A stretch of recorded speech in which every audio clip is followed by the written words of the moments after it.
Біздің күнделікті күйбең тіршіліктің күнтізбесінен демалысқа бөлер уақыт табу қиын. Ал ұсынар бағдарламамыздың аясында сіздер қызықты әлемге саяхат жасап, аңшылық пен балық аулаудың қыр-сырына қанық боласыздар. Әр апта сайын біз сіздерді Қазақстанның көз тартар ең көрікті аймақтарымен таныстырамыз.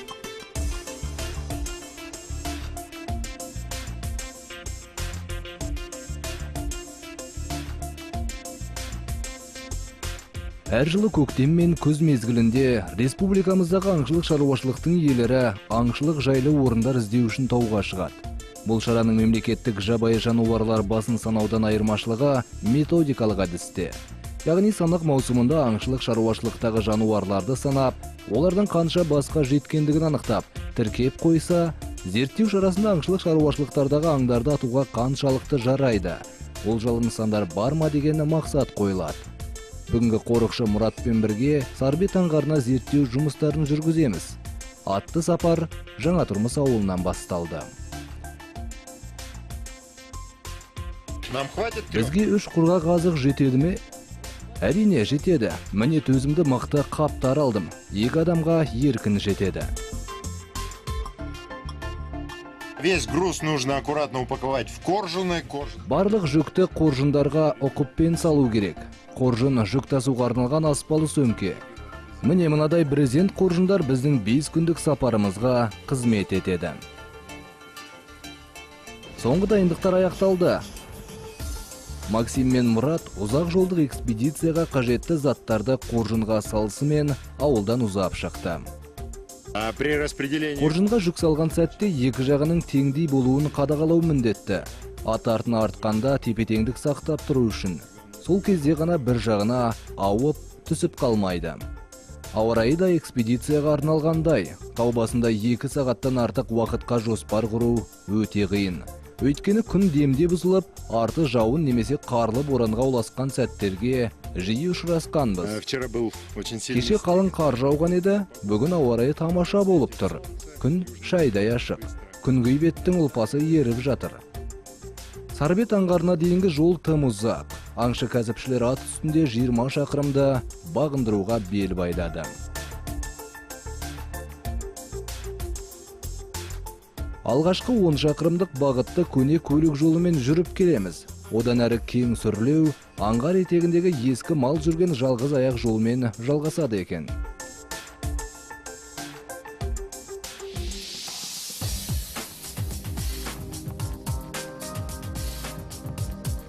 Аңғарда 3 ай бойы малшылар үй жануарларын жаяды.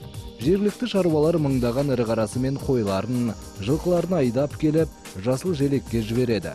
Қыркүйек айының аяғында тау етектеріне қар түсе бастаған шақта малшылар малын жазықты далаға айдап алып кетеді.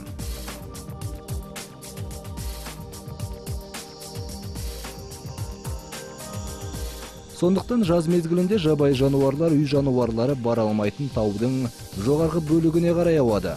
Қазан айының басында ақырындап ескі қоныстары Сарбет аңғарына қарай бет алады. Дей тұрғанмен қақаған қыстың өзінде бұл өңірге ауған жабайы жануарлардың саны аса көп болмайды. Сарбет жотасы маралдар мен қабандардың, аюлар мен еліктердің мекендеуіне тамаша орын саналады. Біздің экспедициялық топ Сарбетке шілде айында келген болатын. Ол кезде мұнда 15 шақты малшы қоныстанған еді. Енді тағы бір мәрте санақ жұмысын жүргізіп, сол кезде алынған деректермен салыстырып көруіміз қажет. Үй жануарлары жабайы жануарлардың дамуына қаншалықты әсер еткендігін байқау да жоспарда. Экспедиция аясында қорек те тауып жеу міндетті. Сол себепті сапарға шығардан бұрын ұсақ құстарды атуға жолдама алдық.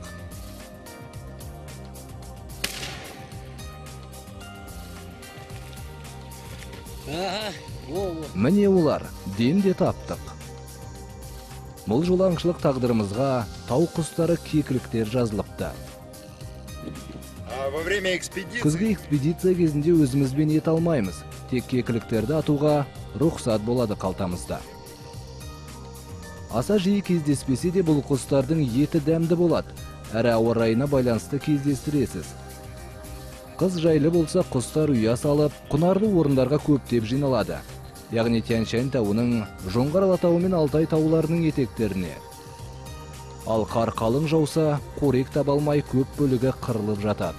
Қайта санын толтыру ұзақ мерзімді алады.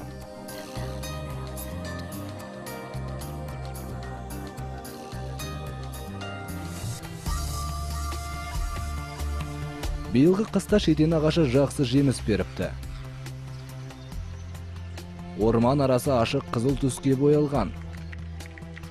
Ағаш бұтақтары піскен жемісті көтере алмай сынып жатыр. Алғашқы аяз жүрісімен жемістер өзінің қышқыл дәмін жоғалтып, дәмді бола түседі. Ағаш түптерінде қабан іздері көп екен. Жерге түскен жеміспен қоректенсе керек.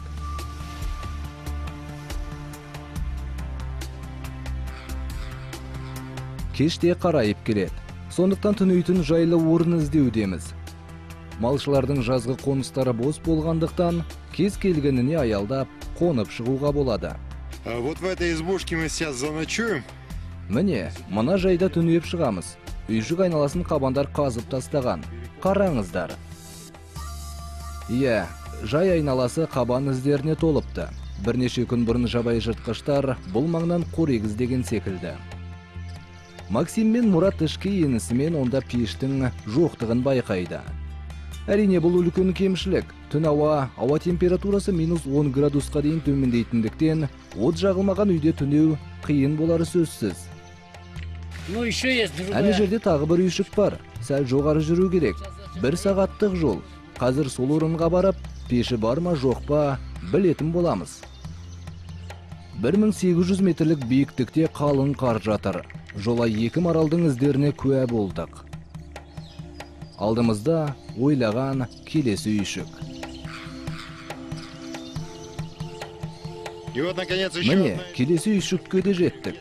Қазір ішіне кіріп пеші бар ма, жоқ па қарап көрейік. Мұнда керемет пеш қойылыпты. Отын дайындап, жағу керек. Ассалаумалейкум, қарағыз.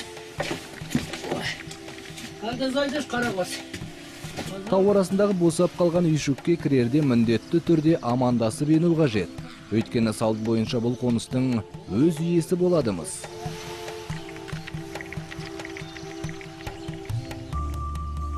Кешкі асқа кекілік құсын әзірлеудеміз.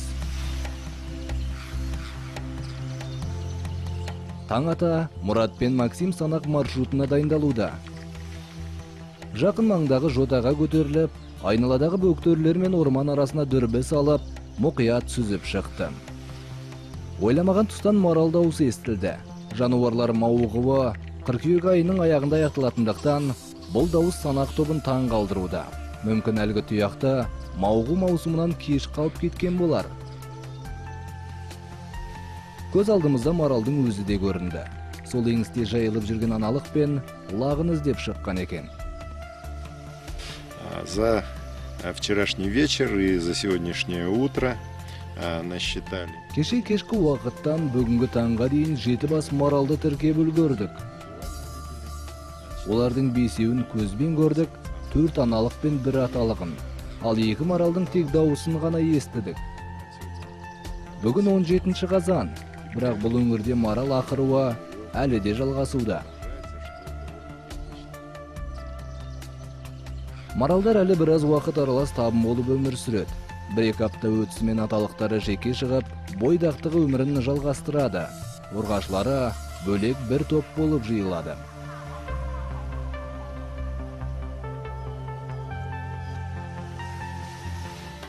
Біздің экспедициялық топ өзен бойымен жоғары көтерілуде. Қар қалыңдығы да сезілуде. Ауа температурасы да салқын тарта бастады. Таудағы жауын шашын әсері мен температурасы биіктігіне байланысты әртүрлі. 2500 метрлік биіктікте орманда белдеу аяқталады. Бұдан әрі Альпі тундрасы басталады. Сирек кездесетін Альпі аршалары жасыл шалғындықтар мен сазды балшықты орындарға алмасып.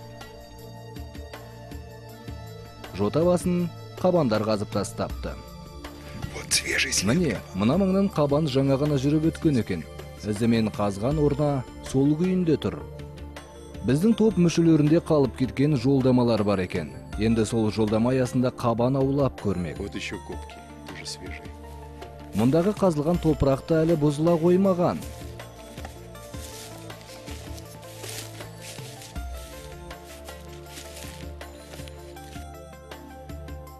Мұрат ат үстінде аңғар түбіне төмендеді.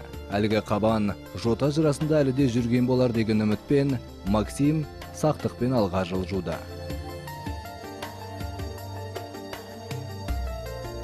Аумақты шарлап шыққанымен қабан көрінбеді. 8 шақырымдық санақ жолында экспедициялық топ 8 қабанның ізіне куә болғанымен жыртқыштың өзін көре алмадық.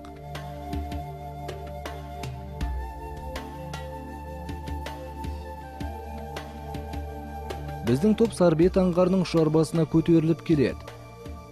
Мұнан әрі биік таулы шоқылар жалғасқан. Жоспар бойынша осы шоқыны бағындырып, ары қарай көрші жатқан Жеменей аңғарына өту керек. Но, к сожалению, пошел снег. Өкінішке орай қар жапалақтай бастады. Амалсыз кері қайттық. Қоржынымыз майланбады, бірақ жануарлар санын тіркей алдық. Тау басында 3 күніміз өткендіктен қабан ауламаққа ниеттеніп ек, ауа райы бұзылып кетті. Енді үйге қайтып барамыз. Қарлы боран күшейіп келеді. Бізге тездетіп орманды белдеуге жету керек. До базового лагеря нам минимум 5 часов. Базалық лагерге дейін 5 сағаттық жол жүреміз. Астымыздағы аттардың тұяқтары арасында тайып қояды. Сол себепті сақтықпен төмендеуге тура келді. Топ орманды белдеуге дер кезінде жетті. Мұнда ауа райы қолайсыз күндерде еркін күн көруге болады. Ағаш түптерін қалқалап, құрғақ отын жағып жылынып, уақыт ұтасың.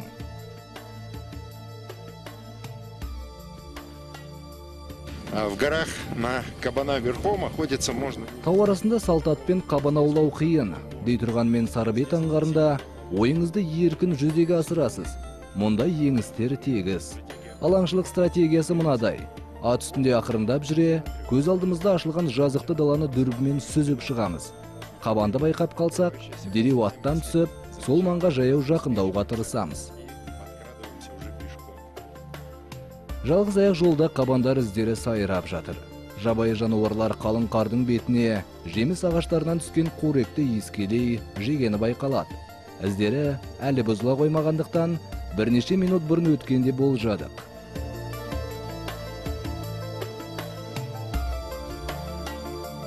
Максим жел бағытын тексерді де, қабандар кеткен жаққа ақырындап жақындай бастады. Қарайған пішінге жақын барғанымен ол шошқа болып шықты. Біздің жоспарымызда ірі жануарды ату көзделмеген. Оның үстіне мұндай күрделі орнынан атылған аң етін алып кету де қиын.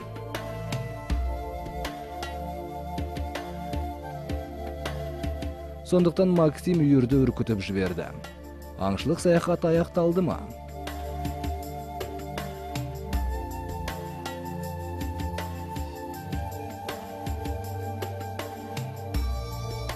Жоқ, 100 метрдей қашықтықтан шу естілді.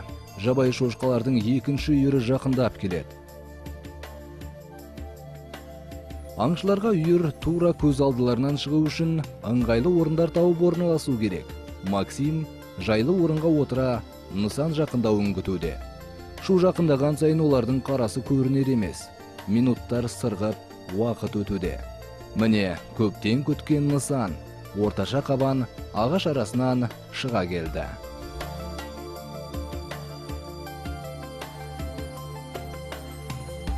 Бұл жолғы сапарымыз дәмді кешкі аспен толықты.